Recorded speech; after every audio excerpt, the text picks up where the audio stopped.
Hello, this is Steve Milton, and this is my MVC application walkthrough. First off, we'll start off with deleting any data that was already in the table so that we can show that the seeding works correctly. So we'll go ahead and delete these things. Delete. That's all gone. And we'll go ahead and start the application. I definitely think the MVC is much simpler for me to understand than the Razor pages were. I like the way it breaks up the different modules into their own areas. So you can have I like that your controllers, handle just all the routing and all the data processing, and your models are handling the actual database access layers. And the authentication, all that stuff. I like the way you can control it so easily there. And all their views are just in one spot, so it just makes it a lot simpler for me. It's just easier for me to understand, and I think you have more control over it than you do for the Razor pages. I mean, I guess once you learn them all, it's probably the same, but the MVC is just more intuitive for me. Anyway, so we'll go ahead and click on our movie app.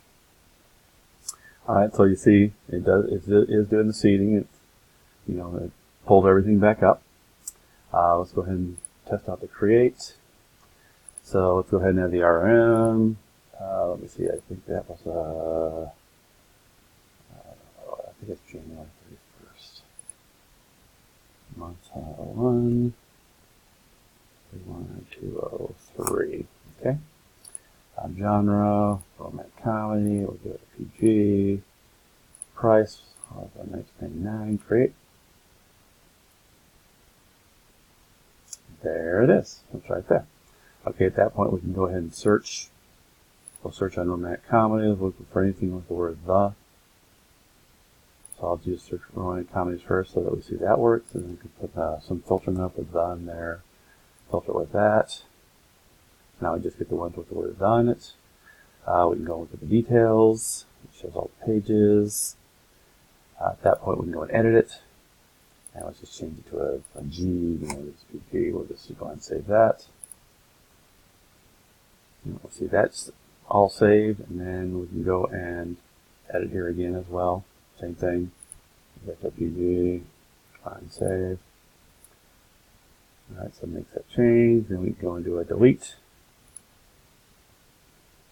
It pulls it back up here and say, yeah, we're sure we want to delete. And off it goes. So everything's working fine. The walkthrough was pretty simple, and everything's good here. So that is my application. Thanks.